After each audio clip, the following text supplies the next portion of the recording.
ଆପଣ ବି ଆପଣଙ୍କ ବଗିଚାରେ ଏମିତି ଢେର ସାରା ମେରିଗୋଲ୍ଡ ବା ଗେଣ୍ଡୁ ଫୁଲ ଫୁଟାଇବାକୁ ଚାହୁଁଛନ୍ତି କି? ଏ ଫୁଲ ତ ସମସ୍ତେ ଫୁଟାଇ ପାରିବେ, କିନ୍ତୁ ଏତେ ପରିମାଣର ଆଉ ଏତେ ସୁନ୍ଦର ଭାବରେ କ'ଣ କରିଲେ ସମ୍ଭବ ହେବ? ଆସନ୍ତୁ ଜାଣିବା।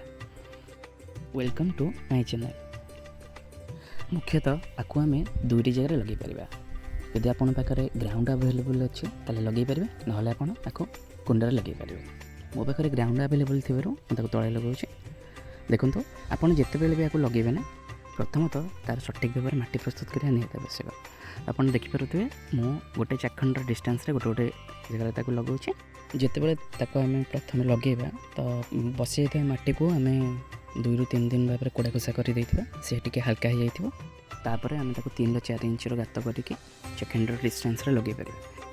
ମୁଁ ଆକୁ ପୁରା ଫୁଲ୍ଲି ଡିକମ୍ପୋଷ୍ଟ ହୋଇଥିବା ଗୋବର ଦେଇକି ଲଗାଉଛି। ଆପଣଙ୍କ ପାଖରେ ଯଦି କୌଣସି କମ୍ପୋଷ୍ଟ କିମ୍ବା ଭର୍ମି କମ୍ପୋଷ୍ଟ କିମ୍ବା କିଚେନ୍ କମ୍ପୋଷ୍ଟ, ଲିପ୍ କମ୍ପୋଷ୍ଟ ଯାହା ବି ଅଛି ଆପଣ ତା ସାଙ୍ଗରେ ଆଡ଼୍ କରିକି ଲଗାଇ ପାରିବେ, ବହୁତ ବଢ଼ିଆ ରେଜଲ୍ଟ ଆସିବ। ତ ମୁଁ ଆକୁ ପ୍ରଥମେ ଏମିତି ସବୁଥିରେ ପ୍ରାୟତଃ 2ରୁ 3 ମୁଠା ଗୋବର ଦେଇଦେଲି। ଦେଇକିନା ତା ସାଙ୍ଗରେ ଆକୁ ପୁରା ମାଟି ସହିତ ପୁରା ମିକ୍ସ କରିଦେଲି। ଦେଖିପାରୁଥିବେ କେମିତି ଭଲ ଭାବରେ ମିକ୍ସ କରିଦେବେ।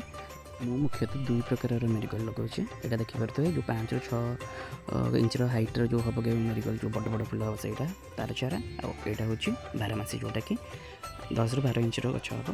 ତାକୁ ମୁଁ ନର୍ସରୀରୁ ଆଣିବା ପରେ କୋଲ୍ଡ ଡ୍ରିଙ୍କ୍ସର ଯେଉଁ ଟିନ୍ ଅଛି ତାକୁ ମୁଁ କଟିଂ କରିକି ତା ଭିତରେ ଲଗାଇ ଦେଇଥିଲି। ଟିକେ ଗ୍ରୋଥ୍ ହେଲା ପରେ ଆପଣ ଲଗାଇଲେ, କାରଣ ନର୍ସରୀରୁ ଆସିଥିବ ଯେତେବେଳେ ଚାରା ନା, ବହୁତ ଛୋଟ ଥିବ ନା, ତାକୁ ଡାଇରେକ୍ଟ ଆମେ ଲଗାଇଦେଲେ ତଳେ ସେ ପାଣି ଦେଲାବେଳେ ପ୍ରାୟତଃ ପଚି ଯାଇଥାଏ। ସେଥିପାଇଁ ମୁଁ ତାକୁ ଏମିତି ଲଗାଇ ଦେଇଥିଲି।